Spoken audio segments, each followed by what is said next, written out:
Last turn पे vapour pressure के बारे में पढ़ लिया है। अगला हेडिंग डालिएगा abnormal colligative properties.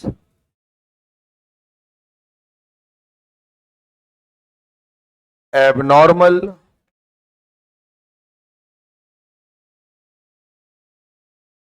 Colligative properties.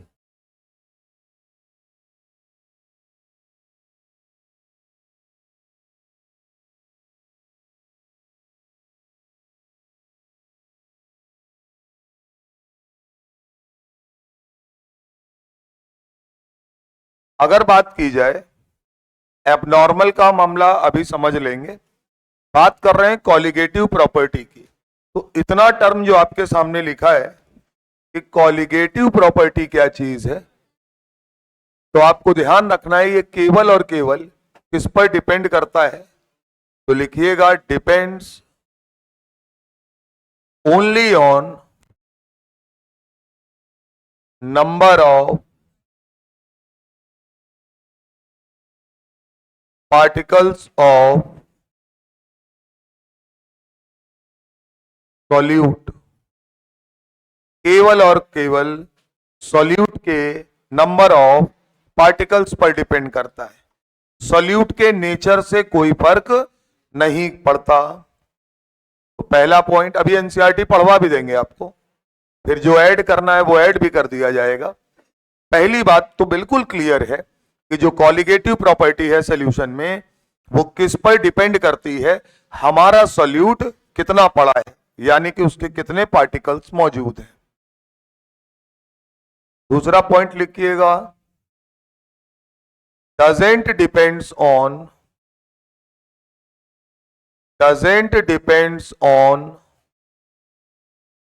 nature of solute। Solute के नेचर पर डिपेंड नहीं करता। doesn't depends on nature of solute। NCERT निकाल लो एक बार, है ना। क्या लिखा है,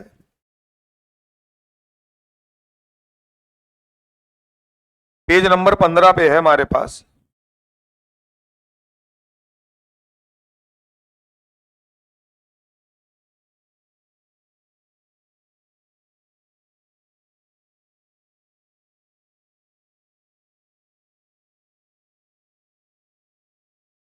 लिखा है ऑल दीज प्रॉपर्टीज, चार प्रॉपर्टीज यहां दी हैं। पहला है relative lowering of vapour pressure, दूसरा है डिप्रेशन ऑफ फ्रीजिंग पॉइंट, तीसरा है एलिवेशन ऑफ बॉइलिंग पॉइंट, और चौथा है osmotic pressure. All these properties depends on the number of solute particles irrespective of their nature relative to the total number of particle present in the solution। यानी कि केवल और केवल किस पर डिपेंड कर रहा है, सोल्यूट पार्टिकल्स के नंबर पर। कितना ज्यादा होगा उतना ज्यादा ये प्रॉपर्टीज होंगी। कौन कौन सी, पहला relative lowering in vapour pressure उतना ज्यादा होगा, दूसरा डिप्रेशन इन फ्रीजिंग पॉइंट उतना ज्यादा होगा, तीसरा एलिवेशन ऑफ बॉइलिंग पॉइंट उतना ज्यादा होगा, चौथा ऑस्मोटिक प्रेशर। क्या होता है ये अभी समझ लेंगे। ये चार कॉलिगेटिव प्रॉपर्टीज हमको पढ़नी है, और लिखा है such properties are called colligative properties. यानी कि कॉलिगेटिव प्रॉपर्टी किसी भी सॉल्यूशन की या सॉल्वेंट की, यहां पहली तीन प्रॉपर्टीज जो हैं वो देखिए सॉल्वेंट के लिए लिखी हैं, और चौथी प्रॉपर्टी ऑस्मोटिक प्रेशर सॉल्यूशन के लिए लिखा हुआ है या नहीं है।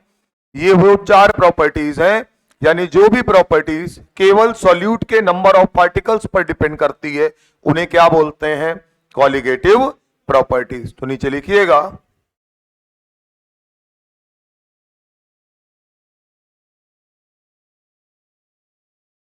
Colligative properties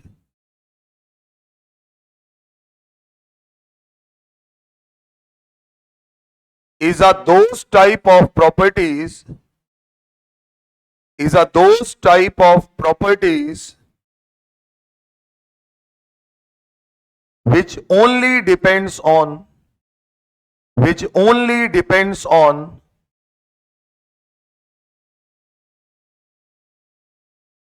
the number of particles of solute, which only depends on the number of particles of solute, not to be depend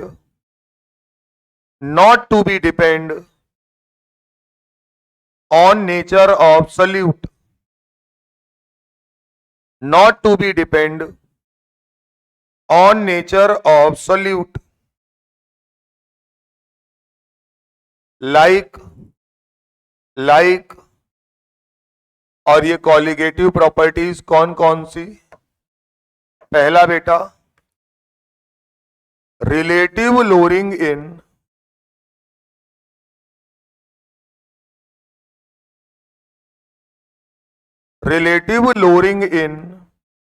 vapour pressure, और वो भी किसका? सॉल्वेंट का, ऑफ सॉल्वेंट। दूसरा डिप्रेशन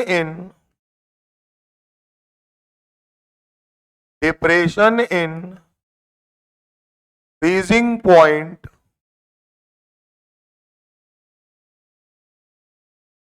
ऑफ सॉल्वेंट। तीसरा elevation in boiling point, elevation in boiling point of solvent. और चौथा osmotic pressure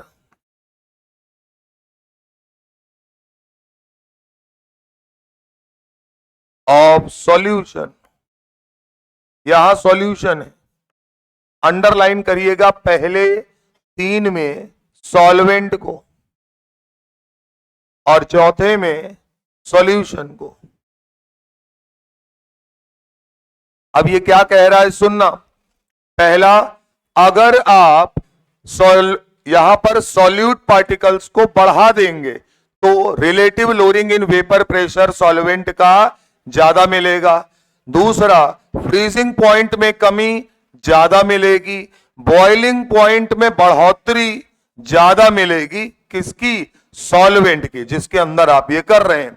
और चौथा, ऑस्मोटिक प्रेशर यानी सोल्यूशन की बात करेंगे तो सोल्यूशन का ऑस्मोटिक प्रेशर ज्यादा हो जाएगा। क्लियर है मामला? यानी नंबर ऑफ पार्टिकल्स अगर बढ़ते हैं तो मैं बोल सकता हूं कि number of particles of solute. देखो मामला शुरुआत में ही बन गया तो ठीक, नहीं तो खेल खराब है। तो कहानी तो पढ़ते रहेंगे, क्यों पढ़ रहे हैं ये पता होना चाहिए और दिमाग में एक इमेज रहेगी। तो number of particles of solute अगर मैं बढ़ाता हूं तो क्या चीज है जिसमें ज्यादा चेंज आएगा? तो मैं बोलूंगा कि जो कॉलिगेटिव प्रॉपर्टी है उसमें जो चेंज होगा वो बहुत ज्यादा मिलेगा। अब कॉलिगेटिव प्रॉपर्टी कौन कौन सी है? ये चार।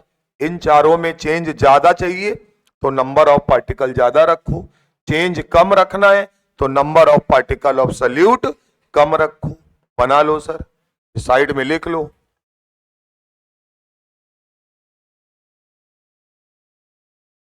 अब ये अगर हमने पढ़ लिया तो तुम ये कहोगे कि केवल हमको ये बता दो कि हम कैसे जानेंगे कि number of particles of solute जो है वो कितना है और चेंज किस हिसाब से हो रहा है। ठीक है ना?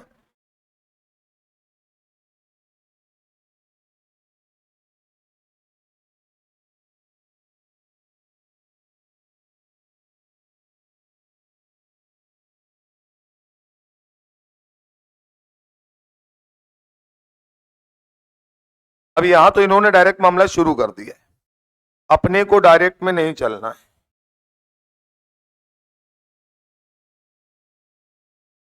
नीचे नोट करके लिखिएगा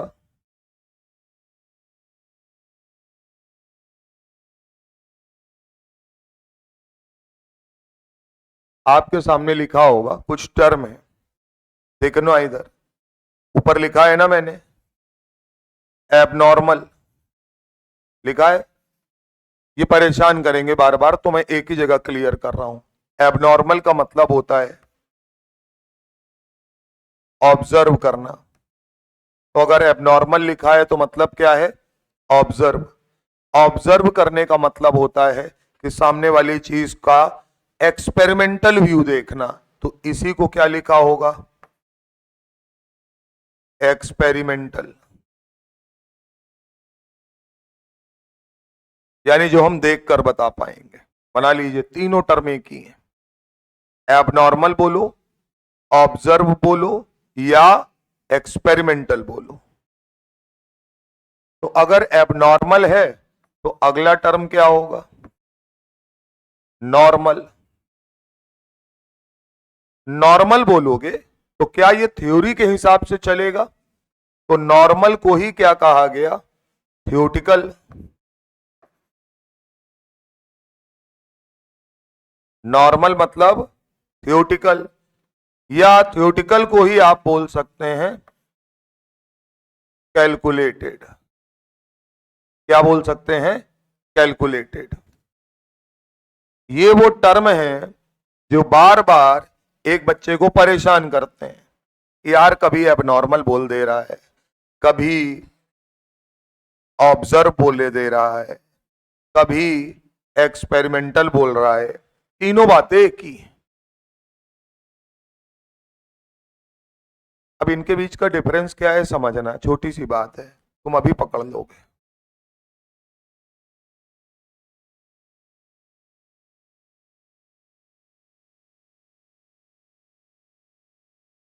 मैंने इसके अंदर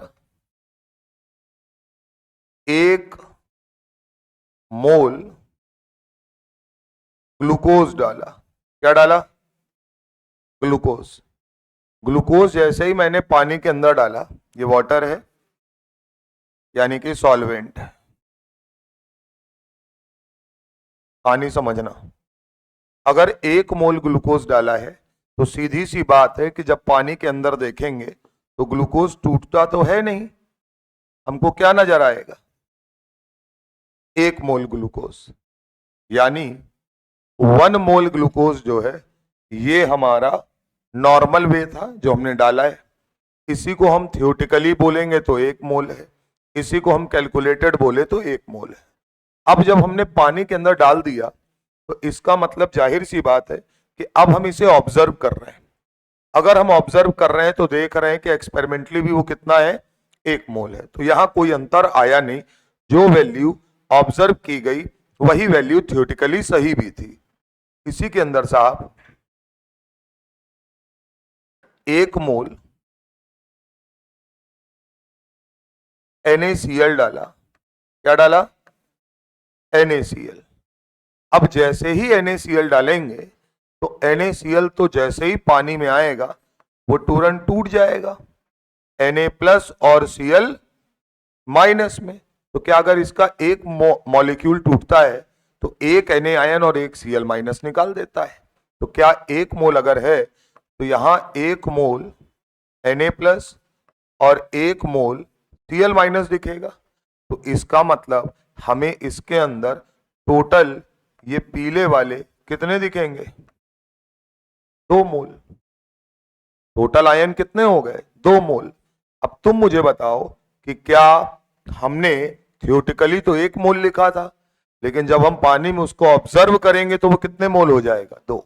तो क्या ऐसी प्रॉपर्टी को एबनॉर्मल बोला जाएगा या नहीं बोला जाएगा? यानी ये नॉर्मल नहीं है। इसी की बात यहां पर कर रहे हैं। क्लियर है मामला?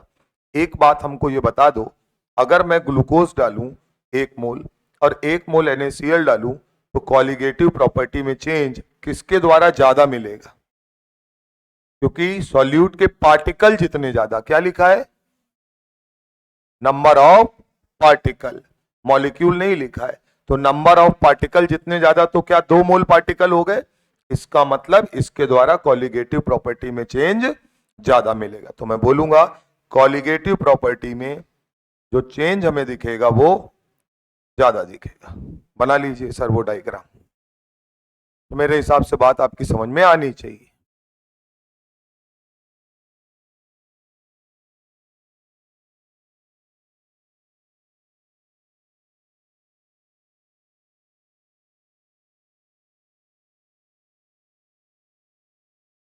जितनी भी कॉलिगेटिव प्रॉपर्टीज आपको पढ़नी है, अगर आपको आईआईटी या नीट का सवाल बढ़िया से लगाना है, कभी जीवन में कोई दिक्कत ना हो, तो आपको बड़ा सिंपल तरीका है, एनसीईआरटी ने पीछे लिखा है इसको।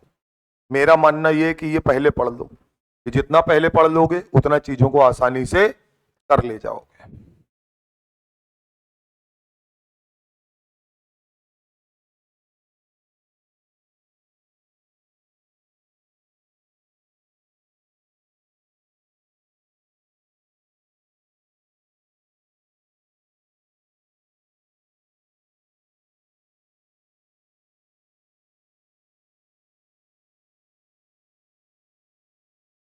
अब आपको इसको देखने के लिए कि ये कितने मोल हो जाता है, तो आपको एक फैक्टर निकालना पड़ेगा जिसे बोलेंगे वॉन टॉप फैक्टर। उसकी बात हम लोग करेंगे। और एनसीईआरटी में जिनको देखना हो सबसे लास्ट में पहुंच जाइए, इस चैप्टर के बिल्कुल अंतिम में पहुंचे गुरु, और वहां बड़े चुप्पे से दिया है एबनॉर्मल मोलर मास, दिया है या नहीं दिया है।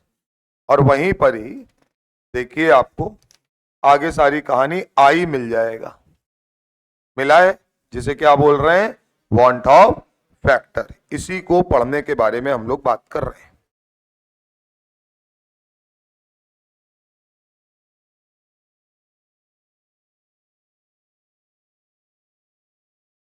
क्लियर है बात? हेडिंग डालिए, उसकी जरूरत नहीं पड़ेगी, उससे नहीं पढ़ाएंगे, तो बाद में पढ़ देंगे एक बार में, हटाएं इसको। हेडिंग डालिए want of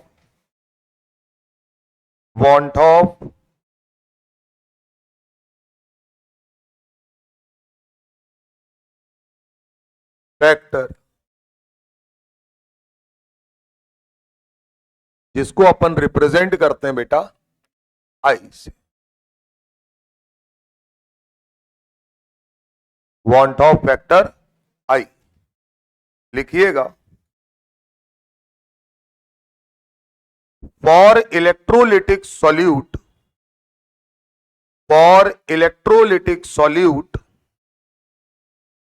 the number of particles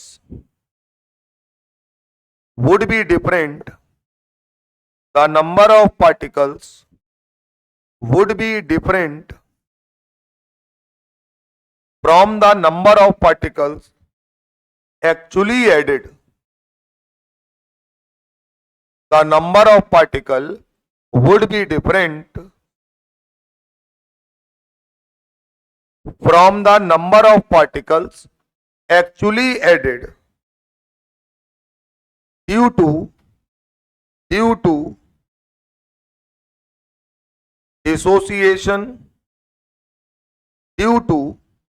dissociation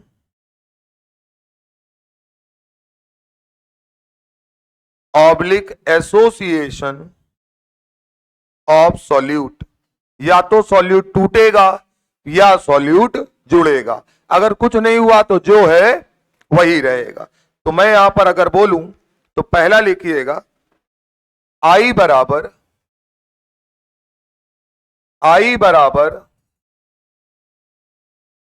ऊपर लिखना number of particles of solute after dissociation oblique association. या तो डिसोसिएट होगा या एसोसिएट होगा। और ये हम किसके रिस्पेक्ट में लेंगे, जो शुरुआत में हमने लिया है। तो हम नीचे लिखेंगे नंबर ऑफ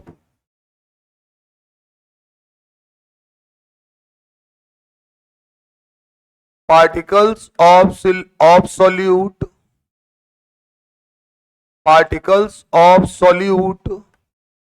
बिफोर डिसोसिएशन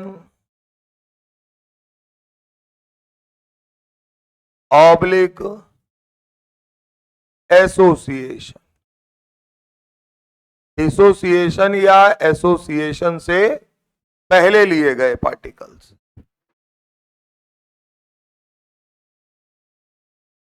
जिसको मैं छोटा सी अगर समझाना चाहूं, छोटी सी बात कि एक बात दिमाग में रख लें, तो मैं कहूंगा इनिशियली टेकन। क्यों भाई? जो शुरू में हमने ले रखा था, ये ब्रैकेट में डाल लोगे तो बात बन जाएगी।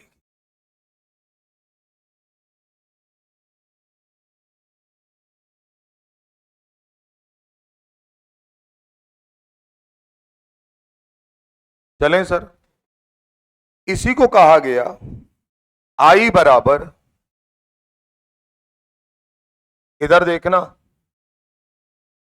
सॉल्वेंट में मिलाने के बाद क्या हम उसे ऑब्जर्व कर रहे होते हैं? तो इसका मतलब है हम क्या लिखेंगे? I is equal to observe colligative property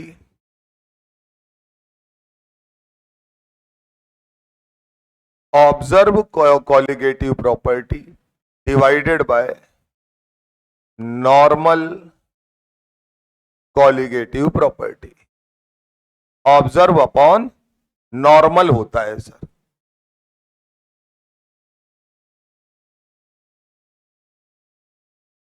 observe upon normal होता है।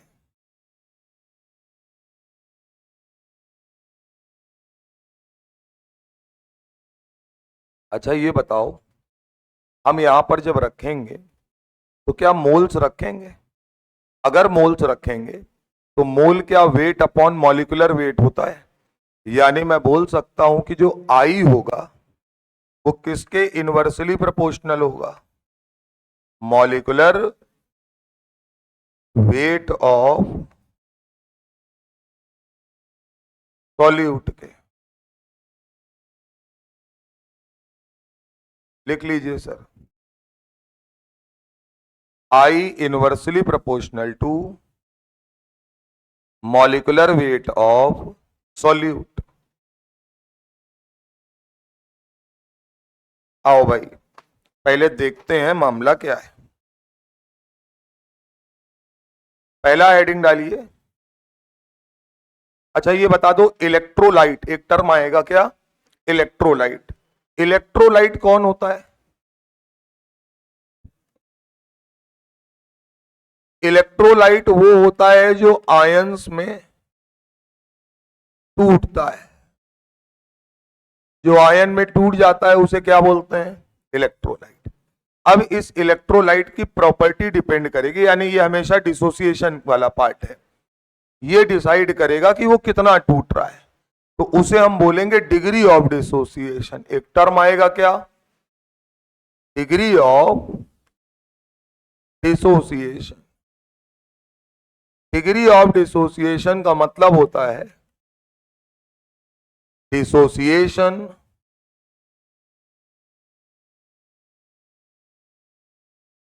विद रिस्पेक्ट टू वन, एक के रिस्पेक्ट में कितना टूटा। ये केमिकल इक्विलिब्रियम में पढ़ाया है, डिग्री ऑफ डिसोसिएशन।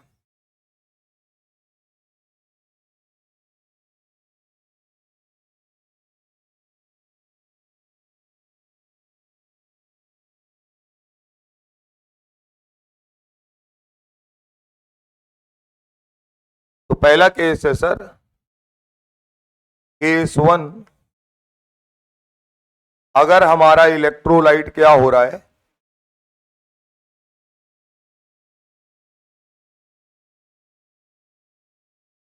डिसोसिएट हो रहा है। यानी कि मोटा मोटी किताब में लिखा है डिसोसिएशन का केस है ना। आप चाहेंगे तो डिसोसिएशन लिख सकते हैं, मतलब ये चक्कर में नहीं पड़िए चाहे तो, क्योंकि दो ही टर्म है जिन पे ज्यादा दिमाग लगाना है। वो पहला है डिसोसिएशन और दूसरा है एसोसिएशन। यार एक बात बताओ, आप कोई भी चीज डालोगे, तीन काम होंगे, या तो वो नहीं टूटेगा, बोलो सर, यानी जैसा है वैसे ही पड़ा रहे, दूसरा वो टूट जाएगा, तीसरा वो आपस में जुड़ के एसोसिएट हो जाए। तो हम पहला केस क्या पढ़ रहे हैं? डिसोसिएशन। मान लीजिए हमने कोई चीज ली AX BY, ये हमने इलेक्ट्रोलाइट लिया, तो जब हम इसे ब्रेक करते हैं तो ये किस में ब्रेक होगा बताइएगा? A कितनी बार है? X बार। Y टाइम्स क्या है? B है। क्या ये बोला जाता है कि इनके ऊपर जो चार्ज होगा वो इससे रिप्रेजेंट होगा, जो कोफिशिएंट है? तो पहला वाला कैटायन होता है, A पर कितना चार्ज? +Y, B पर कितना चार्ज? -X। बना लीजिए, जनरल डिसोसिएशन दिखा रहा है।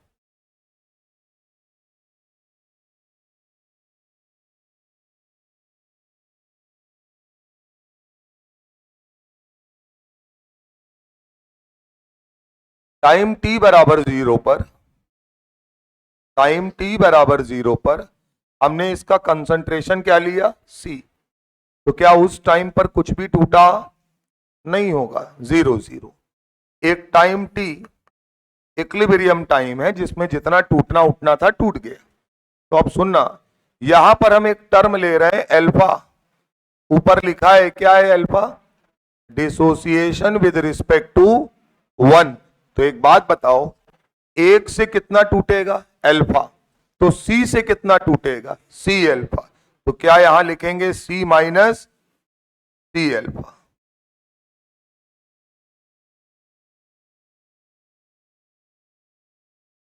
क्लियर है मामला? अब ये एक एक करके लिखना है, ये लिखना आना चाहिए।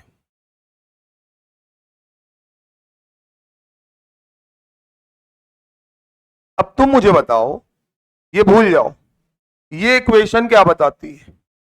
क्या इसका स्टाइकियोमेट्रिक कोफिशिएंट 1 है जब कुछ नहीं लिखा है? तो ये कहता है अगर इसका 1 मोल टूटेगा तो A कितना बनेगा? X मोल। यहां ये कितना टूटा है तो ये कितना बनेगा? XCl। इसका 1 मोल टूटेगा तो B के आयन आएंगे Y बार, यानी Y मोल। तो इसका मतलब अगर ये C अल्फा टूटा है तो B के मोल कितने आएंगे? YC alpha. या कंसंट्रेशन आएगा YC अल्फा। वॉल्यूम तो सेम ही है सबके लिए, सॉल्यूशन के अंदर है। अब हमको इतना बता दीजिए, I बराबर क्या होता है? ज्यादा चक्कर ही भी नहीं पड़ना है। I बराबर क्या होता है? नीचे होता है इनिशियल और ऊपर होता है बिफोर। वो सॉरी, नीचे मतलब इनिशियल मतलब बिफोर, यानी पहले जो डाला, और उसको देख रहे हैं यानी कि टूटने के बाद मामला। तो क्या मैं यहां पर ये बोल सकता हूं कि I बराबर, यहां पर हम लेंगे इनिशियल और यहां हम लिख देंगे आफ्टर डिसोसिएशन। बोलो भैया। अब आप चाहे यहां जो भी डाल दो, मोल है तो डायरेक्ट उठा के मोल डाल दो। तो अब मुझे बताइएगा आपने कितना लिया था कंसंट्रेशन? C। और जब टूट गया है तो अब ये कितना हो गया है? तो मैं कहूंगा आफ्टर डिसोसिएशन अब ये कितना बचा? तो क्या ये C माइनस C अल्फा बचा? ये XC अल्फा बना, ये YC अल्फा बना, यही तो होगा। तो ये अगर मैं यहां से, एक बात समझिएगा, अगर मैं यहां से C को कॉमन ले लूं तो क्या मुझे ब्रैकेट में 1 minus alpha plus X alpha plus Y alpha मिलेगा? बोलिए सर। तो अब मुझे ये बताइएगा, ये पूरा वैल्यू उठा के यहां रख दीजिए। C टाइम्स ब्रैकेट में 1 minus alpha plus X alpha plus Y alpha. तो क्या ये C से C कट जाएगा?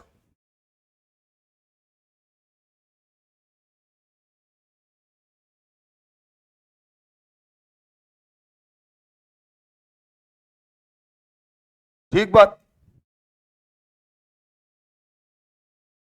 अब देखते जाना, मैं इसे लिख रहा हूं I बराबर 1 minus alpha plus x plus y into alpha. ठीक बात। यहां मैंने माना लेट, फॉर्मूला कैसे आए इसकी बात हो रही है, एन बराबर एक्स प्लस वाई, तो एन किसको रिप्रेजेंट कर रहा है? एन बता रहा है कि इसके एक मोल से कितने आयन बने, यानी एक मॉलिक्यूल अगर टूटा है तो ये टोटल कितने आयन फॉर्म करता है। लिखिएगा स्मॉल एन बराबर number of particles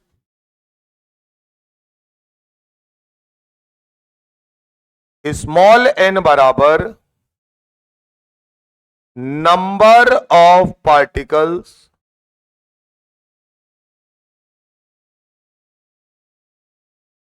in which one molecule of solute dissociate, जब एक मॉलिक्यूल सॉल्यूट का डिसोसिएट होता है तो वो कितने आयन प्रोड्यूस करता है। सॉल्यूट बोल दो या इलेक्ट्रोलाइट बोल दो, एक ही बात है, कहीं कोई समस्या नहीं है। तो जरा बताइएगा अब फार्मूला क्या बन जाएगा, I बराबर 1 प्लस, अगर मैं यहां n रखूंगा तो फिर से अल्फा कॉमन ले लूंगा, n माइनस 1 इंटू एल्फा। ये वांट ऑफ फैक्टर है जब हम बात करेंगे किसकी, फॉर डिसोसिएशन। जब हम डिसोसिएशन की बात करते हैं तो हम फॉर्मूला यूज करेंगे I बराबर 1 प्लस n माइनस एल्फा, जहां अल्फा क्या होता है, डिग्री ऑफ डिसोसिएशन, वो दिया होगा हमको। अल्फा का वैल्यू कभी भी एक से ज्यादा पॉसिबल नहीं।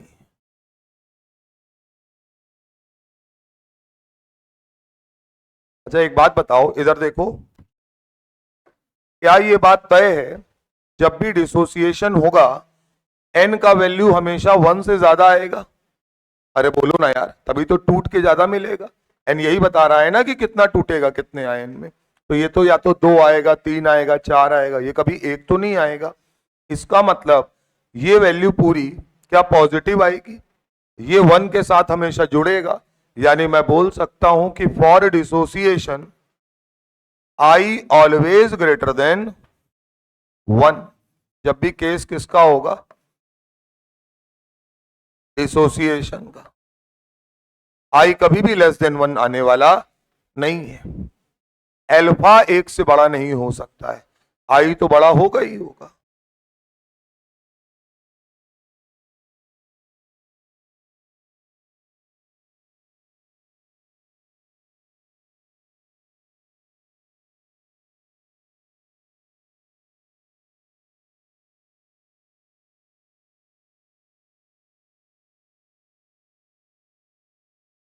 तो जब भी अल्फा के टर्म में I को लिखेंगे, डिसोसिएशन के केस में फॉर्मूला आपके सामने है 1 plus n minus alpha. Clear है मामला, ये ध्यान रखना।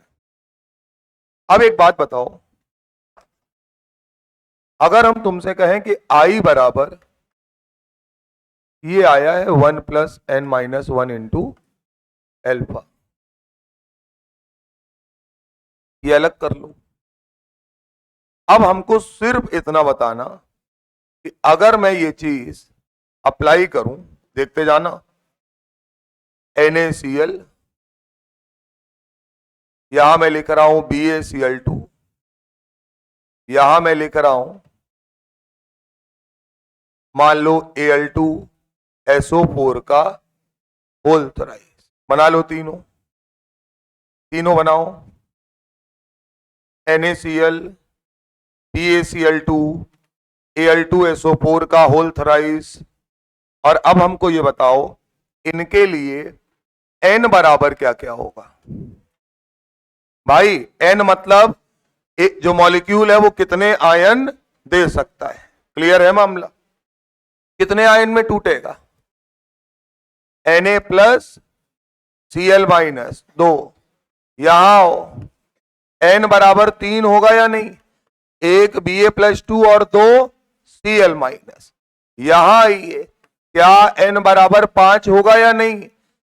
Al प्लस 3 के 2 और SO4 माइनस 2 के 3 आयन, जिसको क्या ये स्टाइकियोमेट्रिक जो x और y लिया था हमने यहां पर, उससे जोड़ के डायरेक्ट लिख सकते हैं। तो यहां याद रखना है n बराबर 2, n बराबर 3, n बराबर 5 होगा।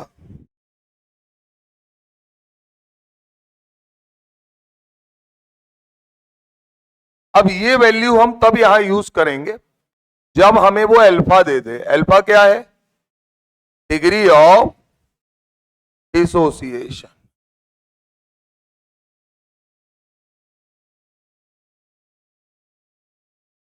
यहां लिख लीजिएगा अल्फा की मैक्सिमम वैल्यू, यानी कि मैक्सिमम अल्फा कितना हो सकता है? 1, क्योंकि 1 के रिस्पेक्ट में है, कभी भी 1 से ज्यादा नहीं होगा।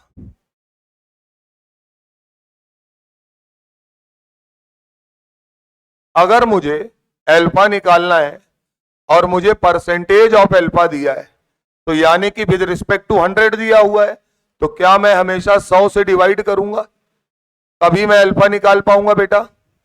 तो इसका मतलब अगर मैंने कहा 30% degree of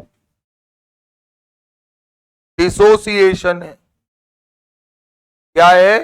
30% degree of dissociation, तो क्या अल्फा का परसेंटेज मुझे कितना दिया है? 30। इसका मतलब अल्फा क्या होगा? 30/100, यानी कि 0.3। क्लियर है मामला? यानी अल्फा कभी 1 के ऊपर नहीं ले लेना है तुमको। 100% दिया हो तो अगर कहा जाए इसी में 100% डिसोसिएशन है, क्या लिखा है? 100%, यानी अल्फा का परसेंटेज मुझे कितना दिया है? 100। तो अल्फा क्या होगा? 100/100 यानी 1। क्लियर है मामला?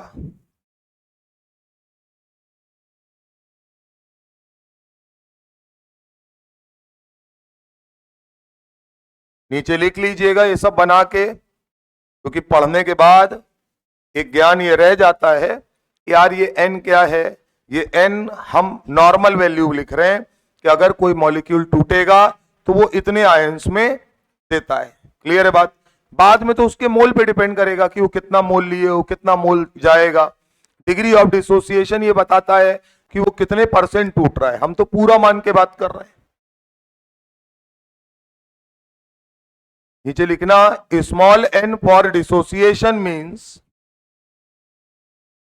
Small n for dissociation means दिए गए फॉर्मूले में, ऐसे ही लिखो, दिए गए फॉर्मूले में कितने आयन हैं? दिए गए फॉर्मूले में कितने आयन हैं?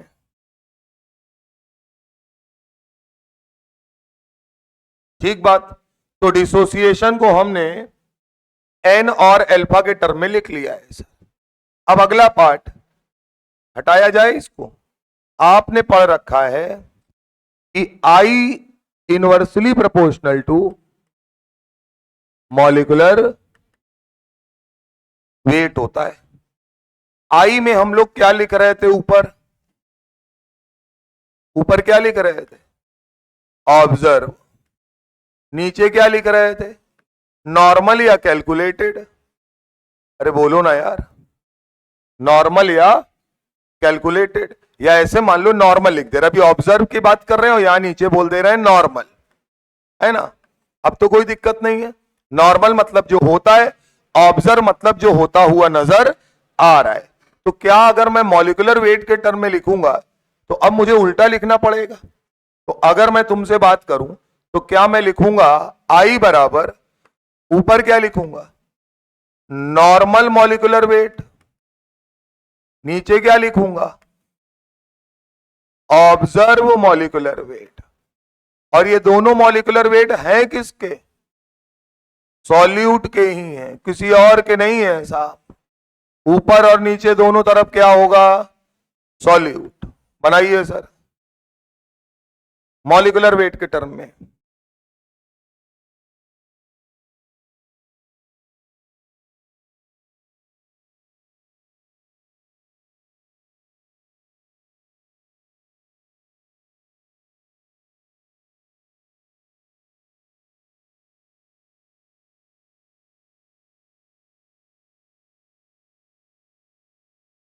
अब ये बताइएगा, आपके पास मैंने सब लिखवा दिया है किसको क्या कहते हैं।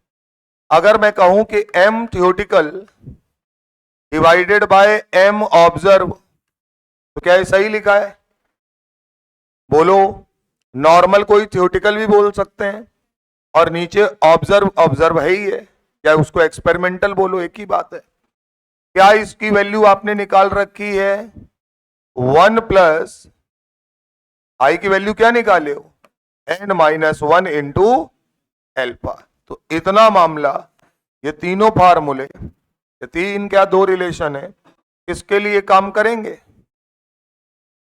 डिसोसिएशन के।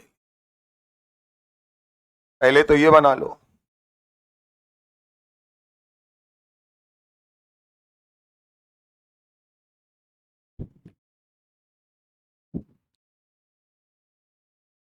ऑब्जर्व बोलो, एबनॉर्मल बोलो, एक्सपेरिमेंटल बोलो, एक ही बात है। नॉर्मल बोलो, थियोटिकल बोलो, या उसी को कैलकुलेट करके बोलो, यानी कैलकुलेटेड, एक ही बात है। क्लियर है मामला। अब एक बात बताओ, क्या डिसोसिएशन में आई हमेशा एक से बड़ा होता है, तो अगर आई ऑलवेज ग्रेटर देन 1 है, तो क्या यहां पर मैं ये बोलूंगा कि m ऑब्जर्व और m थियोटिकल के बीच में क्या रिलेशन आएगा, नीचे लिखिएगा, for dissociation i always greater than 1।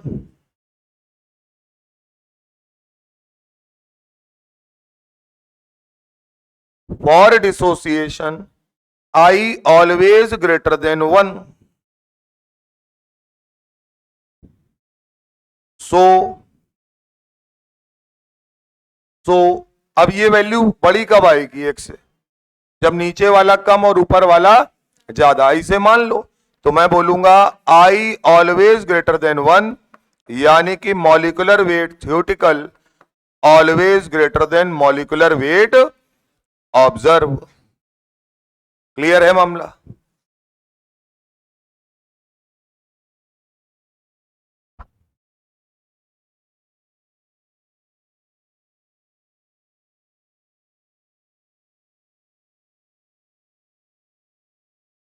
Question लिखिएगा, find the value of i for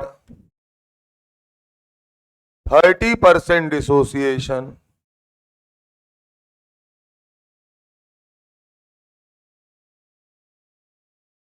of an electrolyte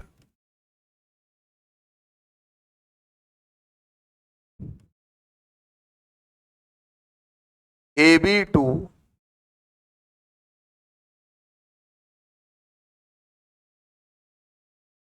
अगर हमारे पास इलेक्ट्रोलाइट क्या है, AB2 टाइप का है। तो पहली बात ये देखो, इधर ज्यादा दिमाग लगाना ही नहीं है, क्या हाँ ये सॉल्यूट है हमारा, इसे देखकर हम x प्लस वाई करेंगे तो n आ जाएगा, n 1 प्लस 2 बराबर क्या आएगा 3। आयन बनाने की जरूरत नहीं है, ax by में x प्लस वाई n होता है। क्लियर है मामला। तो x बराबर 1 और y बराबर 2 है। क्लियर है माम। तो n की वैल्यू आ गई कितनी 3। क्या 30% डिसोसिएशन दिया है, यानी अल्फा का परसेंटेज कितना दिया है 30, यानी अल्फा कितना होगा 0.3। इतने समझदार हो तुम। बोल रहा है डिसोसिएट हो रहा है, तो I बराबर क्या होगा 1 plus n minus 1 into alpha, यही तो होगा। तो इसका मतलब आई बराबर, अब देखते जाना, क्या 1 एन की जगह रखेंगे 3 माइनस 1 0.3, तो यहां से देखेंगे तो आई बराबर क्या आएगा 1.6, ठीक है ना।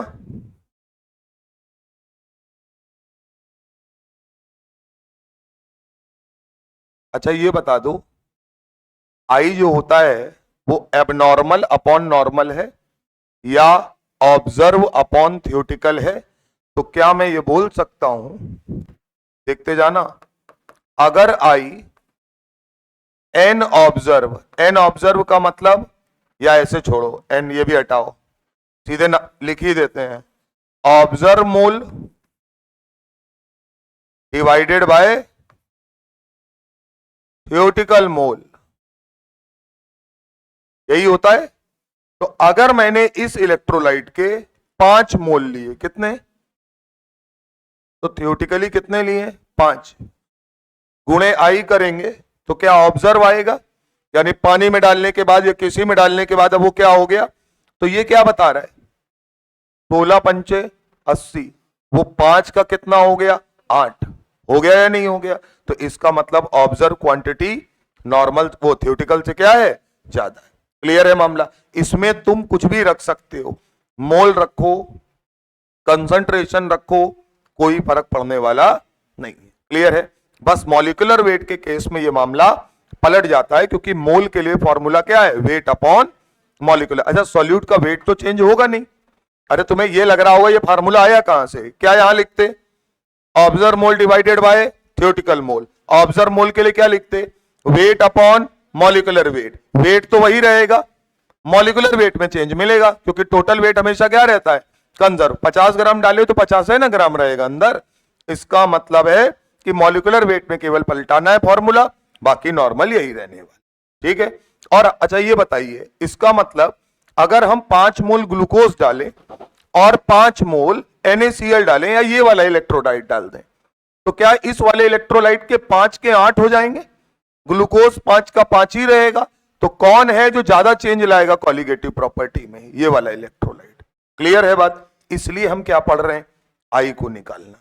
ठीक है, यानी आई पता होगा तो ही हम बता पाएंगे कि ऑब्जर्व मोल, यानी अब जाने के बाद सोल्यूशन में, यानी सॉरी सॉल्वेंट में जाने के बाद जो सोल्यूशन तैयार हुआ है उसमें जो हमने डाला है उसके कितने नंबर ऑफ पार्टिकल्स हमको नजर आ रहे हैं। क्लियर है। चलिए अगला है एसोसिएशन। एसोसिएशन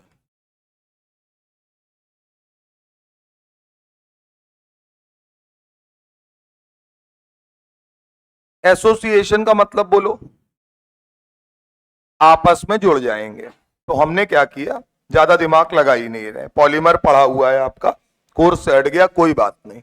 अगर हमने ए के कितने मोल लिए एन, तो जब हमने इसको डाला तो ये सारे ए जुड़ जाएंगे, तो ये बन जाएगा ए का होल एन, यानी इसका मतलब है ये सब जुड़ के एक मॉलिक्यूल तैयार कर लिए। बना लीजिए।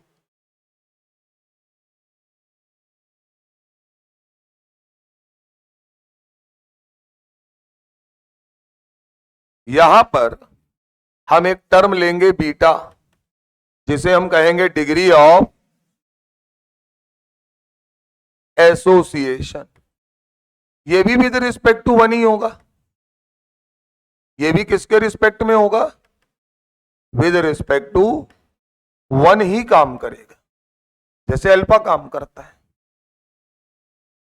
अब यहां तुम्हें थोड़ा दिमाग लगाना पड़ेगा, सोचते चलना बताते चलना। इधर देखो, टाइम t बराबर 0 पर मान लीजिए हमने इसका कंसंट्रेशन C लिया या C मोल लिए, ये मान लो, तो ये क्या है 0।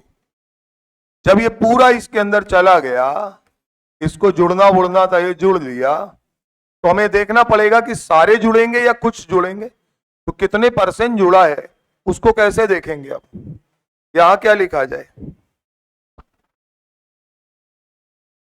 अरे भैया 1 से कितना जाएगा बीटा, तो C से कितना जाएगा, C बीटा, यही मतलब है। तो तुम सीधे लिखोगे C माइनस C बीटा। कोई दिक्कत हो तो बताओ, हम नॉर्मल लेके चल रहे हैं ना। क्या लिखोगे, C माइनस C बीटा। अब इधर देखना, ये इक्वेशन क्या कह रही है, अगर आप इसका n मोल लेते हो, कितना, तो ये कितना बनता है, 1 मोल। अरे बोलो भैया, बाहर क्या लिखा है, 1 है ना, तो n से कितना बनेगा, 1। तो बेटा अगर तुमने इसका 1 मोल लिया तो 1/n है ना। तुमने कितने, C बीटा, अगर तुम C बीटा मोल लोगे जो जुड़ने जा रहे हैं, तो ये कितना बनेगा, C बीटा बाई n। क्या ये बात समझ में आती है आपको? तो इसका मतलब ये कितना फॉर्म होगा, C बीटा बाई n। अरे क्लियर है भाई, n से 1 तो 1 से 1/n, तो इसका मतलब आपने कितना, अच्छा ये बताओ, पूरा तो नहीं गया ना, तो C बीटा से अगर जाएगा तो ये कितना बनेगा, C बीटा बाई n। अगर ये C जा रहा होता पूरा तो कितना बनता, C बाई n। क्लियर है मामला? I बराबर निकालो।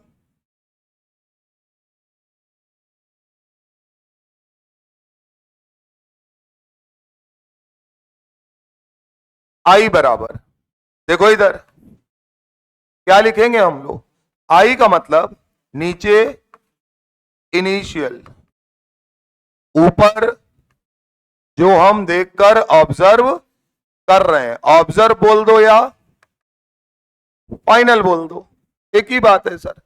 आइए, इनिशियली आपने कितना लिया था, C, और अब आपको कितना दिख रहा है, C minus C beta plus C beta by n। ये है मामला, और ये सब I के बराबर है। I बराबर बताओ क्या आ रहा है यहां पर, T कॉमन कर लो और फॉर्मूला देखोगे तो आ रहा है 1 प्लस 1/n माइनस 1 बीटा।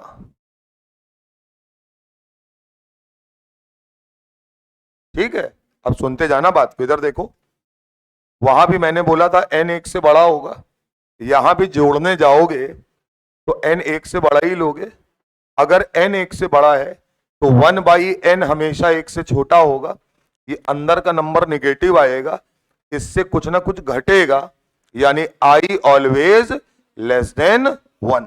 तो मैं बोल सकता हूं फॉर एसोसिएशन,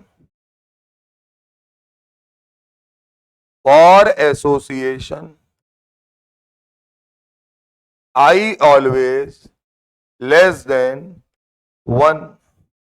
क्या ये बात समझ में आती है आपको?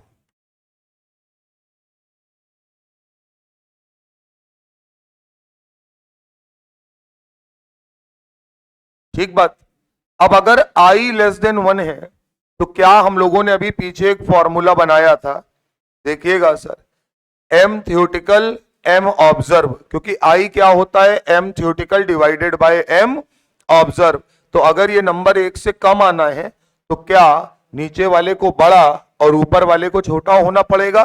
तो मैं बोल सकता हूं कि जब भी डिसोसिएशन होगा, वो सॉरी एसोसिएशन होगा, तो जो मॉलिक्यूलर वेट ऑब्जर्व किया जा रहा होगा वो हमेशा ज्यादा होगा किससे, जो मॉलिक्यूलर वेट आपने ले रखा था थ्योरेटिकली, यानी कि molecular weight observe always greater than molecular weight theoretical. Clear है मामला? एक बात हमको सिर्फ इतना बता दो, हम कौन सा वाला मॉलिक्यूलर वेट जानते हैं, थ्योरेटिकल वाला, जिसको जोड़ के फटाफट निकाल लेते हैं। कौन सा वाला हमें निकालना होता है, ऑब्जर्व वाला। ऑब्जर्व को ही क्या बोल रहे हैं, एबनॉर्मल। ऑब्जर्व को ही क्या बोल रहे हैं, एक्सपेरिमेंटल। यानी हम ऑब्जर्व, एक्सपेरिमेंटल या एबनॉर्मल ना मॉलिक्यूलर वेट जान पा रहे हैं, बोलिए सर, ना मोल जान पा रहे हैं, इन्हें हमें निकालना पड़ेगा। क्लियर है? नीचे लिख लीजिए, नीचे लिख लीजिए, मॉलिक्यूलर वेट एक है आपके पास ऑब्जर्व, कोई रिलेशन नहीं है, अब ये आपको पता रखना है। मॉलिक्यूलर वेट एक है आपके पास थ्योरेटिकल, जो ऑब्जर्व है उसी को आप क्या बोल रहे हैं, एक्सपेरिमेंटल। क्या बोल रहे हैं बेटा, एक्सपेरिमेंटल। इसी को आप क्या बोल रहे हैं, एबनॉर्मल। टर्म में फंसना नहीं है, इसीलिए पहले से मैंने टर्म लिखवाया है आपको, क्योंकि सारी लड़ाई वहीं आके रुक जानी है। ये तो सबको समझ में आता है कि हाँ भाई वो जुड़ रहा है, वो घट रहा है, वो वहां पे टूट रहा है, लेकिन फिर यहां फंस जाते हैं फार्मूले में। अब सर क्या ये चीज जो है ये हम नहीं जानते, बोलो भैया, ये हमको पता नहीं है, यही सवाल होगा। या तो हमें दे दो, हम अपनी मर्जी से किसी का भी ऑब्जर्व मॉलिक्यूलर वेट लिख नहीं सकते, यानी ये हम नहीं जानते। इधर आइए, एम थ्योरेटिकल बोलो, या इसी को हम लोग क्या बोलेंगे, नॉर्मल बोल दें, बोलो बेटा, या हम इसी को क्या बोल दें, जो हम कैलकुलेट करते हैं गुणा भाग करके, यानी कि कैलकुलेटेड। ये वो मॉलिक्यूलर वेट है जो हम जानते हैं, बस।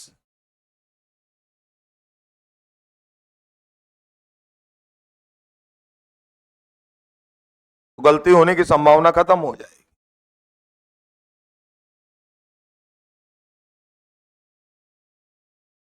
अब अगर हमारे पास कोई ऐसी चीज आ जाए जिसमें ना डिसोसिएशन हो ना, अच्छा एक बात बता दूं, यहां तक मामला क्लियर है। अब अगर बताओ n बराबर 2 है, क्या है, तो दो लोग मिलकर एक में जा रहे हैं, कहेंगे डाइमराइज हो रहा है। क्या हो रहा है, अगर n बराबर 3 है तो 3 आदमी जुड़ जा रहे हैं, तो हम क्या बोलेंगे, ट्राइमराइज हो रहा है। अगर a n टाइम्स है यानी पॉली टाइम्स है, तो हम कहेंगे क्या हो रहा है, पॉलीमराइज हो रहा है। क्या ये बात क्लियर आई होगी, तो नीचे लिखिएगा। अगर क्वेश्चन सुन तो लो, बहुत कलाकार है, वो तुमको लिख के नहीं देगा कई बार, तो लिखिएगा फॉर डाइमराइजेशन n बराबर 2, फॉर डाइमराइजेशन n बराबर 2,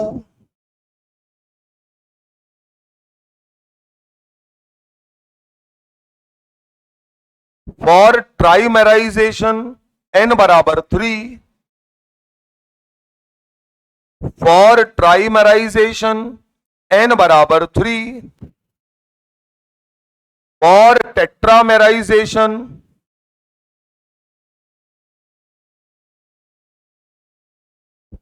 टेट्रामेराइजेशन n बराबर 4,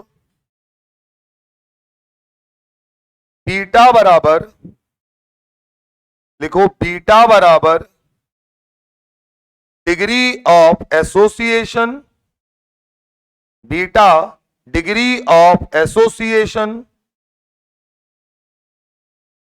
ऑब्लिक डिग्री ऑफ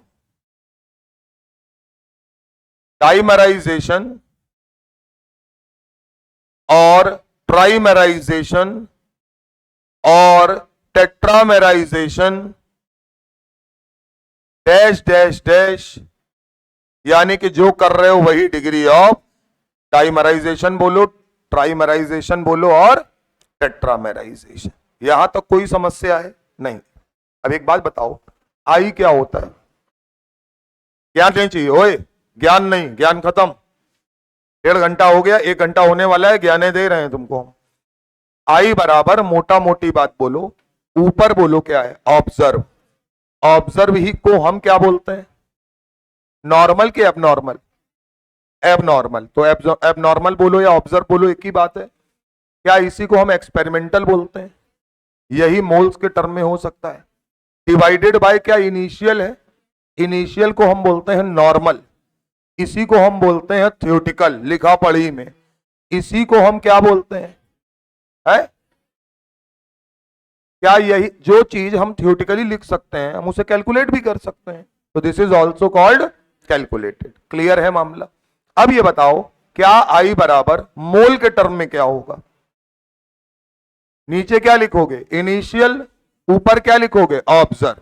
यही तो है मामला। अगर डिसोसिएशन है तो फॉर्मूला बोलो आई का, आई बराबर 1 plus n minus 1 into alpha, यही है ना। अगली कहानी, अगर मैं मॉलिक्यूलर वेट के टर्म में बात करूं तो क्या i inversely proportional to molecular weight होता है? तो अब क्या फार्मूले में उल्टा हो जाएगा मामला, यानी अब एबनॉर्मल नीचे और नॉर्मल ऊपर। तो क्या मैं बोलूंगा आई बराबर normal molecular weight divided by abnormal molecular weight, या मैं क्या बोलूंगा आई बराबर थियोरेटिकल मॉलिक्यूलर वेट, ऊपर थ्योरी वाला थियोरेटिकल मॉलिक्यूलर वेट नीचे divided by observe molecular weight, यही तो होगा सर। फॉर एसोसिएशन बोलो, अच्छा डिसोसिएशन के लिए आई का वैल्यू हमेशा 1 से ज्यादा, एन बराबर हमेशा x प्लस वाई मतलब जो फार्मूला दिया है उसमें जो भी हमें एलिमेंट दिए हैं उनके इंडिविजुअल कोफिशिएंट क्या क्या है उसको जोड़ देंगे तो क्या आ जाएगा?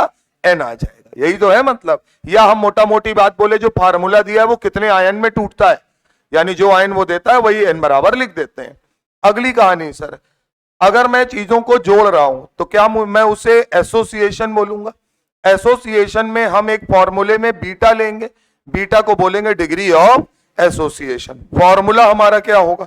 1 plus 1 upon n minus 1 into beta. एक बात और याद रखना, ये बात तय है कि एसोसिएशन के लिए आई हमेशा क्या होगा? Less than 1। तो अगर आप कभी फॉर्मूला भूल जाएं तो बस इतना याद रखिएगा, n एक ऐसी चीज है जो हमेशा 1 से बड़ी है। तो अगर आपने 1 माइनस 1 अपॉन n किया तो ये नंबर 1 से बड़ा आ जाएगा, वो सॉरी ये नंबर पॉजिटिव आ जाएगा।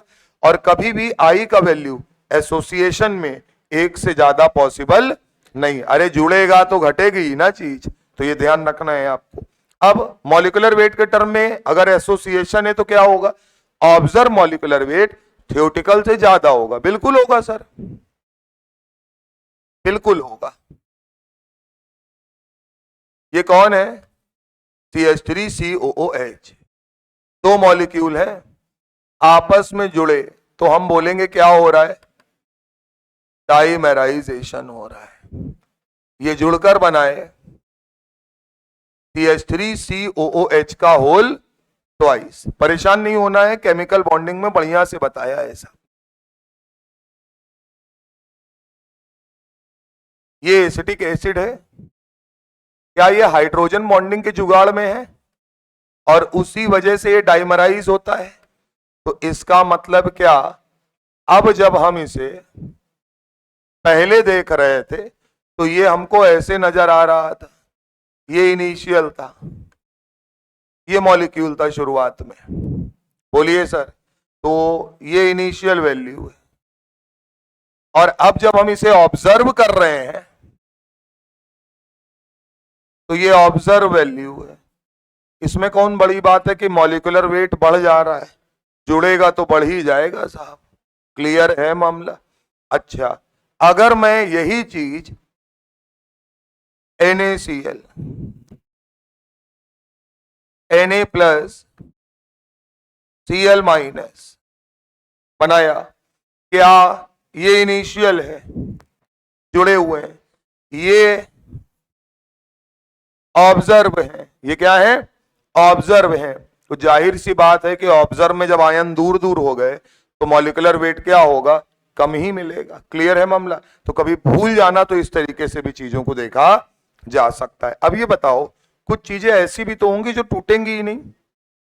अरे बोलो भैया, तो उसे हम बोलते हैं नॉन इलेक्ट्रोलाइट। क्या बोलते हैं? तो मैं कहूंगा फॉर नॉन इलेक्ट्रोलाइट, यानी जिसको कोई मतलब नहीं है, ना वो एसोसिएट होगा ना वो डिसोसिएट होगा, उन सबके लिए आई बराबर क्या होगा? 1। अब आपके मन में सवाल आएगा किन के लिए लेना है। देखो इधर, ग्लूकोज, स्यूक्रोज, बार बार ये लिखकर आपको देगा। बोलो भैया, यूरिया, इन सब के लिए आपको हमेशा आई बराबर क्या कंसीडर करना है, 1, यानी जो मोल दिए हैं वही अब सॉल्यूशन, यानी कि जब हमने सॉल्वेंट में मिला दिया उसके बाद भी उनकी संख्या वही रहेगी, कुछ भी बदलने वाला नहीं। बना लीजिए सर।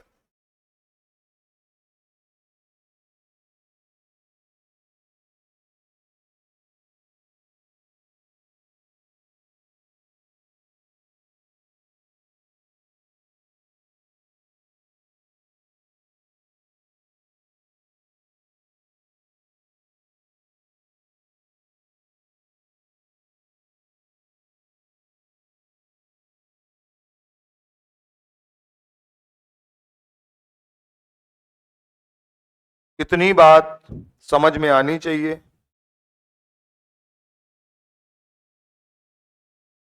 चले, कुछ सवाल लिख रहे हैं, हमको बताइएगा उनके लिए आई का वैल्यू क्या है। नॉन इलेक्ट्रोलाइट के लिए आपको डरने घबराने की कोई जरूरत नहीं है, और उसमें भी ये 3 ही लोग हैं जो बार बार आपके पास आएंगे, ग्लूकोज, सुक्रोज और यूरिया। इन सबके लिए आई बराबर 1 है, आयन वायन में टूटता नहीं है।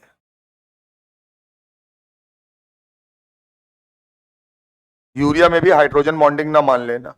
हाँ, इसमें थोड़ा कंफ्यूजन है, अगर वो नहीं देगा, जैसे हाइड्रोजन बॉन्डिंग तो यहां भी है सर, तो अब हम तो उसे नहीं मानेंगे ना, अगर वो बोलेगा तो फिर माना जाएगा। तो अगर कुछ नहीं लिखा है तो आप क्या मानोगे, 1। अगर मान लो मैं तुम्हारे सामने कहता हूं K4 FeCN का होल 6 है मेरे पास, ठीक है ना, और ये मैंने बोला कि ये 80% डिसोसिएट होता है, कितना, 80%। तो मैं तुमसे जानना चाह रहा हूं कि मुझे अल्फा बराबर, वो सॉरी, आई बराबर बता दो, यानी इसके लिए वांट ऑफ फैक्टर क्या होगा, जल्दी से।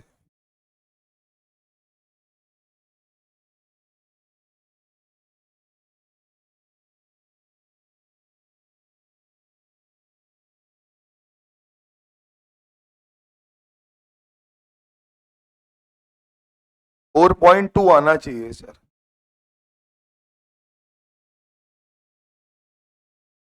इधर देखो सर, ये जो आपके सामने लिखा है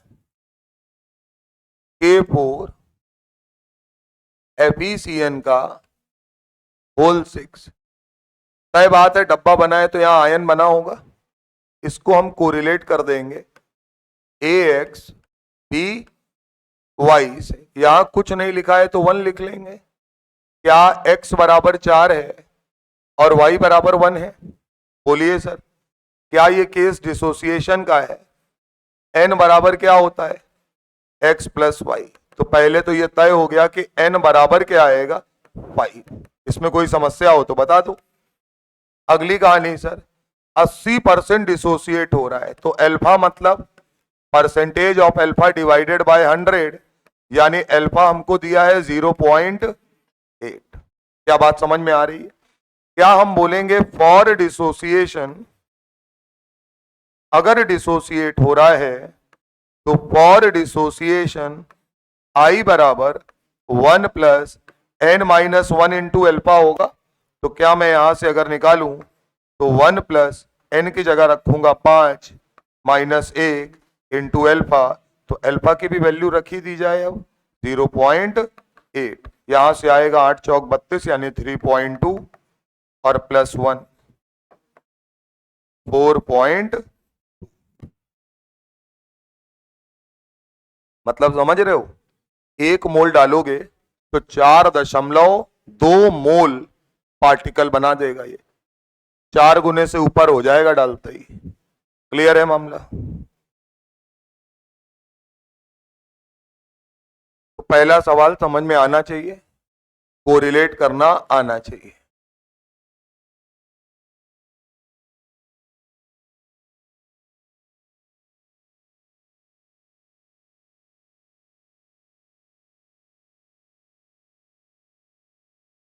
ठीक है सर, एक ये लिख दीजिए, जरा हटाएं इसको।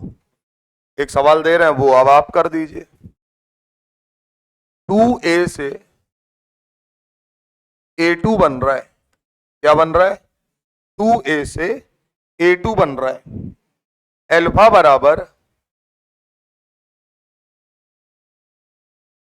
80% दिया है, ठीक बात। और आई निकालना है।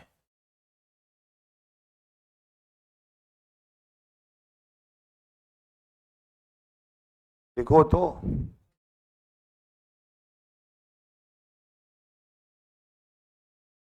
एक बात ये बताओ, अल्फा डिग्री ऑफ डिसोसिएशन होता है, ये हमें लिखा होता है तो मान लेते हैं। यहां क्या हो रहा है, तो किसी ने कसम नहीं दी है कि बीटा ही लिखकर आएगा। क्लियर है मामला? यानी वो अल्फा क्या यहां गामा लिख दे तो हम उसको क्या मानेंगे? Degree of association. तो आप ये कहेंगे कि ये क्या है? Degree of association. यहां के लिए है। तुम्हें क्या मतलब यार, तुम काहे चक्कर में पड़े हो? अच्छा ये बताओ, तुम इसको डिसोसिएशन मान लोगे? जब ये डिसोसिएट होता ही नहीं तो कैसे मान लोगे तुम? तो इसका मतलब वहां अल्फा लिखा हो, बीटा लिखा हो, गामा लिखा हो, उससे कोई फर्क नहीं पड़ता। पहली बात, यानी ये क्या मान लिया जाएगा? डिग्री ऑफ एसोसिएशन, क्योंकि यहां क्या हो रहा है? एसोसिएशन। मैंने जानबूझ के बीटा नहीं लिखा है। अब फार्मूला बोलो। आई बराबर 1 प्लस 1 अपॉन n माइनस 1। बाहर क्या अल्फा बीटा गामा लिखते हैं कि डिग्री ऑफ एसोसिएशन लिखते हैं? Degree of association. तो वो यहां क्या है? क्लियर? अब ये उन लोगों के लिए बढ़िया हो गया जो कह रहे हैं कि सर कुछ किताबों में अल्फा को एसोसिएशन भी माना गया और डिसोसिएशन भी। हम क्या पढ़ेंगे? जब कोई चीज डिसोसिएट हो रही होगी, आयन में टूट रही होगी, तो हमारा फार्मूला है आई बराबर 1 प्लस n माइनस 1 इंटू पूरे के मल्टीप्लाई किससे कर रहे हैं? डिग्री ऑफ डिसोसिएशन से। अगर कोई चीज जुड़ रही है, एसोसिएशन हो रहा है, तो हमारा फॉर्मूला क्या है? आई बराबर 1 plus 1 upon n minus 1 bracket के अंदर into degree of association. Alpha beta का चक्कर छोड़ो। क्लियर है मामला? चलो शुरू हो जाओ। 0.6 आना चाहिए सर। अच्छा ये बताओ n क्या होता है? ये होता है n। अरे ये मान लो एक ही ना है सब। क्लियर है मामला? तो ये बताइए, यहां n बराबर 2 है और अल्फा 80% है, यानी 0.8 है। उठा के रख दीजिए। तो 1 प्लस 1/2 माइनस 1 मल्टीप्लाई बाय 0.8। तो यहां से जैसा आप बता रहे हैं, काट पीट के अल्फा कितना आएगा? 0.6।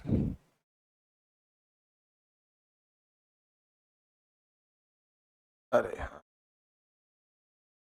अल्फा अल्फा दो जगह कैसे हो जाए? प्यार हो गया हमको अल्फा से। अबे भाई,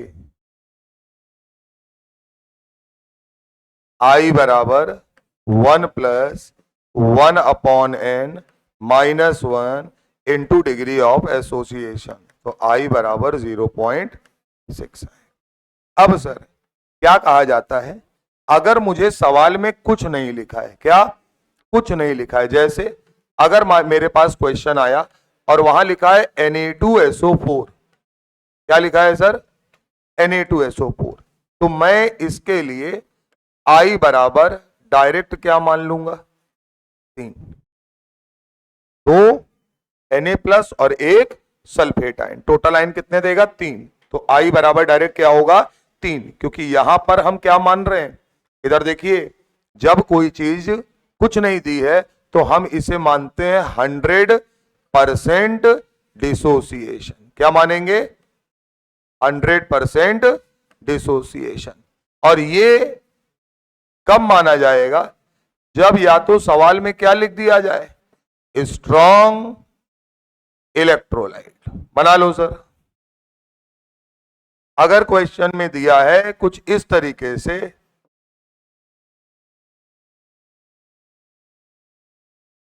तो स्ट्रॉन्ग इलेक्ट्रोलाइट के केस में हमें यही मानना पड़ेगा।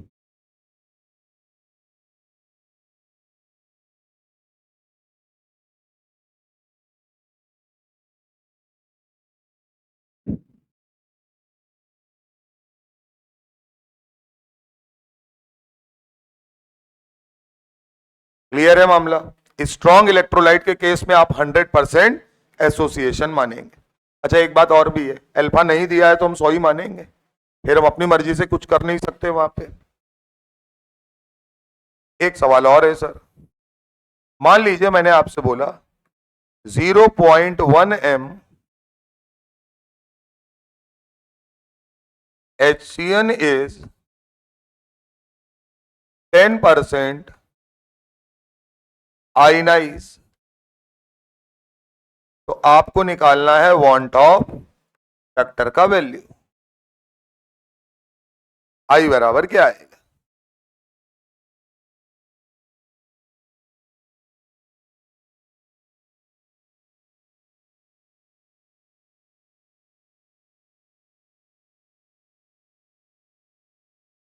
आयनाइज होने का मतलब डिसोसिएट होना। फार्मूला क्या लगेगा? आई बराबर 1 + n-1 into degree of dissociation यानी कि अल्फा। क्लियर है मामला? बनाओ।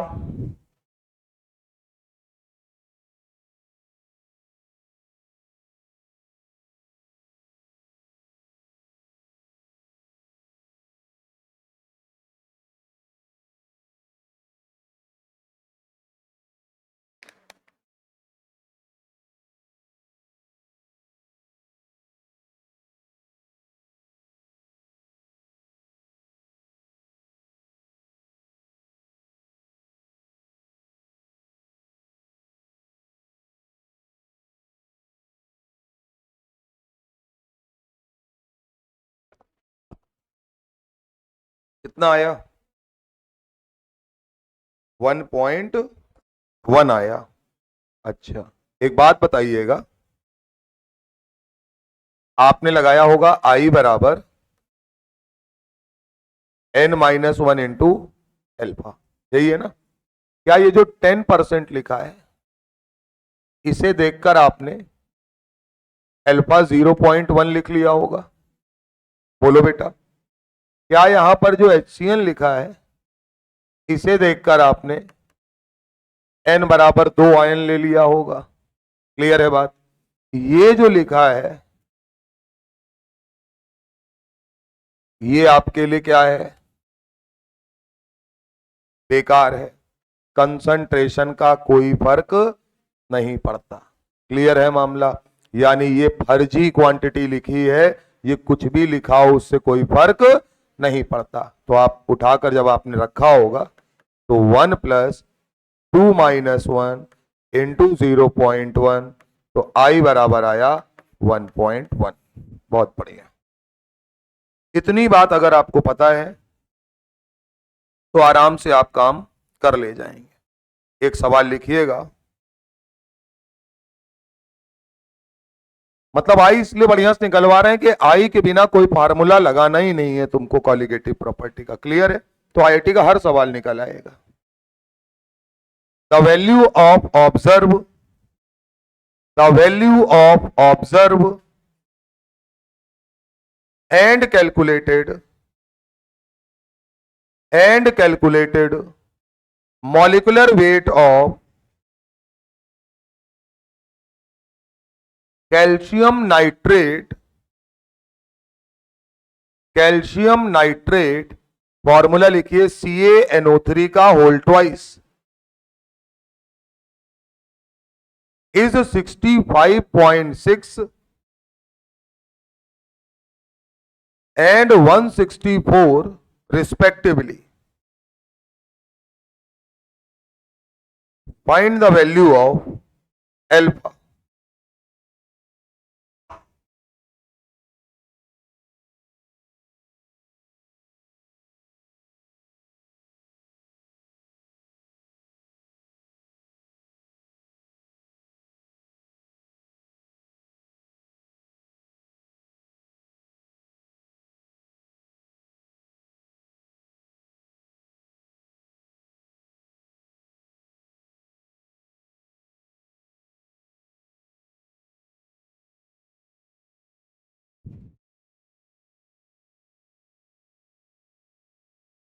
Find the value of alpha.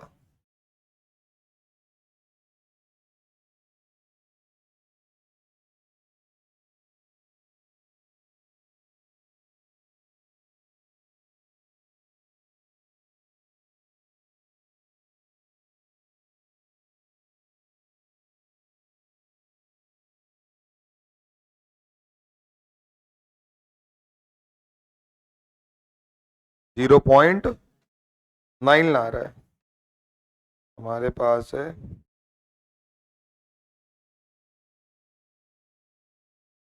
Alpha पूछा है, तुम आई टिकाए दे रहे हो क्या हमको? हैं? क्यों बे, क्या पूछा है? अल्फा।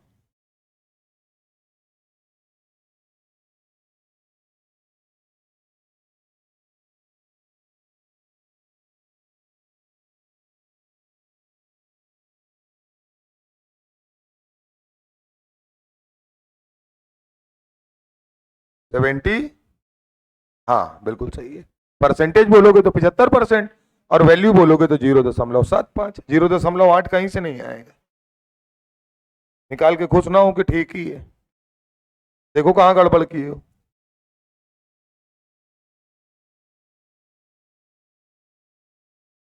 भाई गलत बात है, करके देखो नहीं तो गड़बड़ा जाएगा। मैं इतना बता रहा हूं, आई मैंने पहले यार हर जगह लास्ट में निकलवाया गया है और बाद में उन्होंने कहा गुणा कर लो। गुणा क्या कर लो? जब colligative property number of solute particle पे डिपेंड करती है तो हम अपना फॉर्मूला बनाएंगे और उसमें आई के फैक्टर को शामिल करेंगे।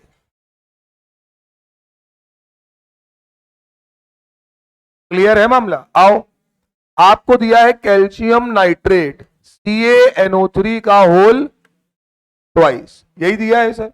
और इसमें उन्होंने लिखा है मॉलिक्यूलर वेट ऑब्जर्व, जो जो हमें दिया है मैं वो यहां लिख दे रहा हूं।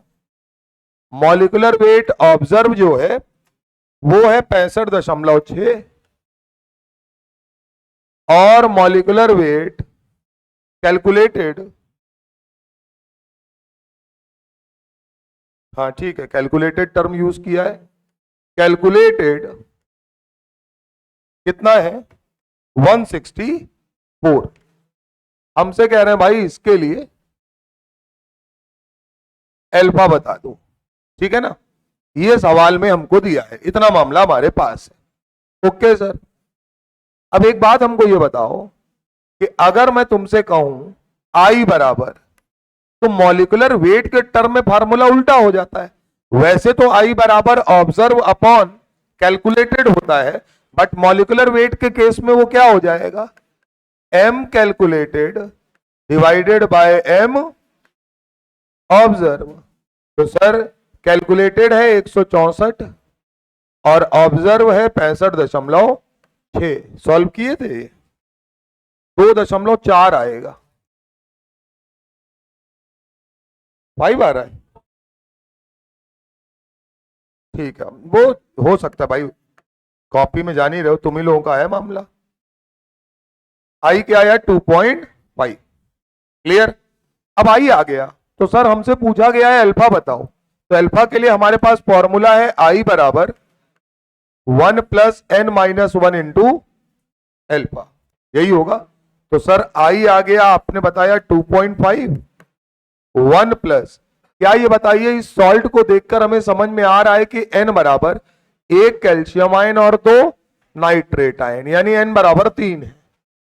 तो 3 माइनस 1, बोलो बेटा 3 माइनस 1, और अल्फा की जगह हम लिख देंगे तो वो सॉरी अल्फा तो निकालना है। चलो इसको सॉल्व करना है। अब इसको सॉल्व करने में एक अगर घटा दिया जाए तो 1.5 है, यहां से आएगा 2 अल्फा। कोई बड़ी कैलकुलेशन है नहीं है, 1.5 में 2 से भाग देंगे तो 0.75।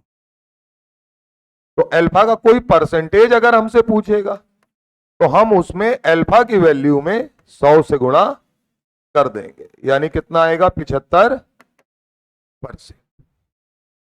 क्लियर है मामला? अब आज की क्लास में इतनी जान इस आई के ऊपर क्यों डाली गई, देखिएगा। ये तो सबका हो गया है, समझ में आ रहा है। छापोगे? लो, छाप लो।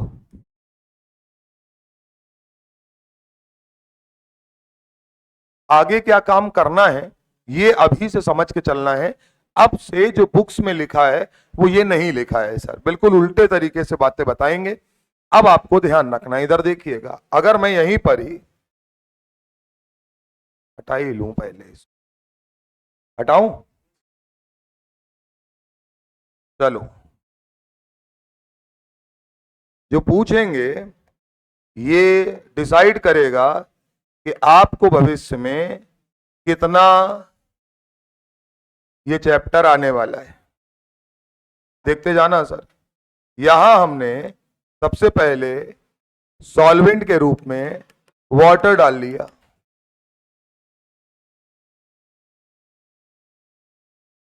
क्या भरा है? Water sir. इसके अंदर,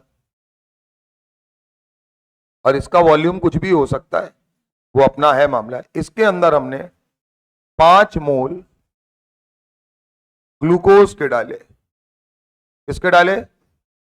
ग्लूकोज के। क्या ये वैल्यू हमने इनिशियल ली हुई है? अब अगर हमने इसके अंदर ये ग्लूकोज डाल दिया,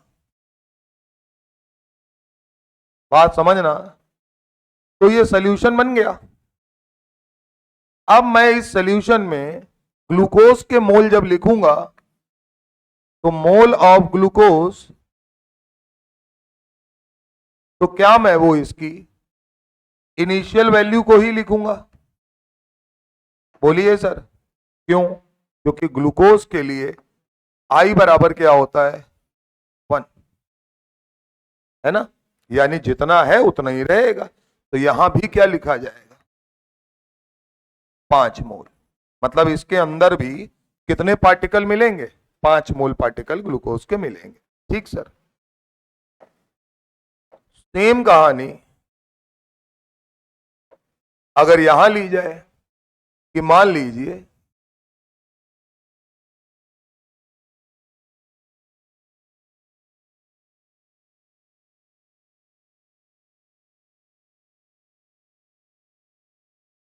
अब हमने सेम सिचुएशन यहां भी ले रखी है, और मैं इनके अंदर डाल रहा हूं। अब इसमें मैंने डाला है 2 मोल NaCl। क्या डाला है? 2 मोल NaCl। इसके अंदर मैंने डाला है 10 मोल K4 FeCN का होल 6। बात समझना सर। तो ये बताओ, क्या ये वैल्यू इनिशियल वैल्यू है? बोलो भैया। ये इनिशियल तो है, लेकिन अगर सवाल में लिखा है 100% आयनाइज, बोलो भाई कितने परसेंट? 100%। तो 100% आयनाइजेशन का मतलब होता है कि हमने यहां पर आई का वैल्यू क्या लेकर चल रहे हैं? 2। क्यों? क्योंकि इसका 1 मोल 2 भाग में टूट जाएगा, यही मतलब है। और आप फार्मूला भी लगा लीजिए, 1 + n-1 इंटू एल्फा। तो एल्फा की जगह 100% का मतलब 1 रखेंगे, n की जगह 2 रखेंगे, तो 1 + 2 - 1 इंटू 1, यानी i बराबर 2 आएगा। तो ये i बराबर 2 ये बता रहा है, इधर देखो, कि इस सोल्यूशन में,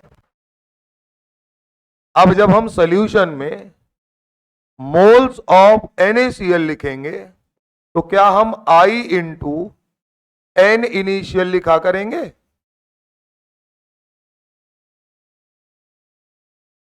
नहीं पकड़े? अच्छा 2 है, जब अंदर जाएगा तो यहां कितना लिखोगे? 4 मोल। I बराबर 2 का यही मतलब है। तो अगर हम सवाल करेंगे relative lowering in vapour pressure, तो हम इसको लेकर करेंगे या इसको लेकर करेंगे? Number of solute particle present in solution ही की तो बात हो रही है। यानी अब जितने भी फार्मूले हमारे पास आएंगे, जब चाहे डिसोसिएशन का केस हो और चाहे एसोसिएशन का, आपको याद रखना है कि आप जब भी moles of solute in solution मानोगे तो आप हमेशा लिखोगे I इंटू n इनिशियल। अब वो ज्यादा भी हो सकता है और कम भी हो सकता है। क्लियर है बात? तो सारे फॉर्मूले में हम क्या यूज करेंगे? I into n initial. और जितने भी फार्मूले तुम्हारे पास हैं किताबों में, उसमें बाद में उन्होंने कहा है इसको इसमें कन्वर्ट कर लो। काय बात में कर लें, शुरू में करके चलेंगे यार। क्लियर है? क्योंकि जब आप कोई चीज डाल रहे हो, अगर वो टूटने वाली है तो वो बढ़ जाती है, अगर वो जुड़ने वाली है तो वो घट जाती है। तो क्या ये फैक्टर हमेशा काम करेगा सर? तो जब भी आप फार्मूला लिखेंगे, अब सॉल्यूट के मोल नहीं लिखेंगे, अब आप लिखेंगे I into initial mole. I बता देगा कि वो क्या कर रहा है, जुड़ रहा है कि टूट रहा है। जुड़ रहा है तो कम हो रहा होगा, टूट रहा है तो वो बढ़ रहा होगा। क्या ये बात क्लियर हुई है आपको? कोई डाउट हो तो पूछ सकते हैं अभी भी। I का मतलब क्या होता है? मैंने जो डाला वो ज्यादा हो गया कि कम। अगर डिग्री ऑफ डिसोसिएशन, अच्छा ये वैल्यू कुछ भी हो सकती है, लेकिन ये वैल्यू हमेशा एक से बड़ी होगी, ये तय बात है। तो इसका मतलब चाहे मैं इसके लिए बात करूं, चाहे मैं इसके लिए बात करूं, अब इसके लिए I का फैक्टर क्या होगा? अगर 100% मान लिया आपने अल्फा, कितना? 100%, तो I बराबर क्या होगा? 5 होगा। 5 का मतलब समझ रहे हो? 10 मोल डालोगे और ये अंदर जाके कितना हो जाएगा? तो अगर तुमने फार्मूला 10 के हिसाब से लगाया तो गलत है। इसका मतलब तुम यहां भी क्या लिखोगे? जब भी सॉल्यूट के मोल लोगे सॉल्यूशन के अंदर, क्या लिखोगे? I into n initial. अब अच्छा सुनो, अगर वो ग्लूकोज होगा तो I बराबर 1 हो जाएगा, यानी जो वैल्यू तुमने ली थी वही अंदर पड़ी हुई है, तो यहां पे बराबर होता है। इसमें क्या समस्या है? ठीक है, बना लीजिए इसको बढ़िया से।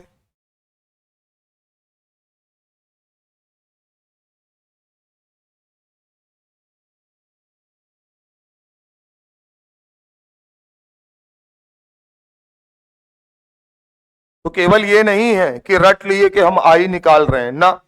अब कल जब आप आएंगे तो आपकी जिम्मेदारी है कि एनसीईआरटी से आप क्या पढ़कर आएंगे। पहला पार्ट तो पढ़ के आएंगे जिसको हम पढ़ रहे हैं relative lowering in vapour pressure. एक बात हमको बताओ, इधर सुनो, अगर मैं पानी में नमक डाल दूं, क्या डाल दूं, तो वेपर प्रेशर कम होगा या ज्यादा होगा?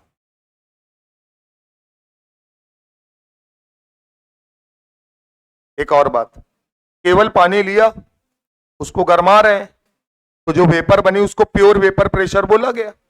बोलिए सर। अब हमने उसमें नमक में डाल दिया, तो अगर नमक डाल दिया तो नमक के मॉलिक्यूल कुछ जगह घेर लेंगे और वो खुद वेपराइज होने वाले, यानी कि एक ऐसा सॉल्यूट है नॉन वोलाटाइल, यानी खुद तो जाएगा नहीं लेकिन दूसरे को भी जाने से रोकेगा। तो वेपर कम बनेगी या ज्यादा बनेगी? कम बनेगी। इसे बोलते हैं लोअरिंग इन वेपर प्रेशर। अब ये जो लोअरिंग है, यानी ये जो कमी आई है, शुरू में कितना था उसका रेशियो अगर लेंगे तो क्या बोलेंगे? Relative lowering in vapour pressure. Colligative property क्या है? वेपर प्रेशर का घटना कॉलिगेटिव प्रॉपर्टी है या relative lowering in vapour pressure colligative property? Relative lowering in vapour pressure क्या है? Colligative property. क्लियर है मामला? तो कल हम लोग इसी की बात करेंगे, तो ध्यान रखना है आज आपकी कोई क्लास दोपहर वाली नहीं है, ठीक बात है। कल सुनिएगा, कल एक काम ये करेंगे, जैसे अभी बात कर ले रहे वो तो बंद ही कर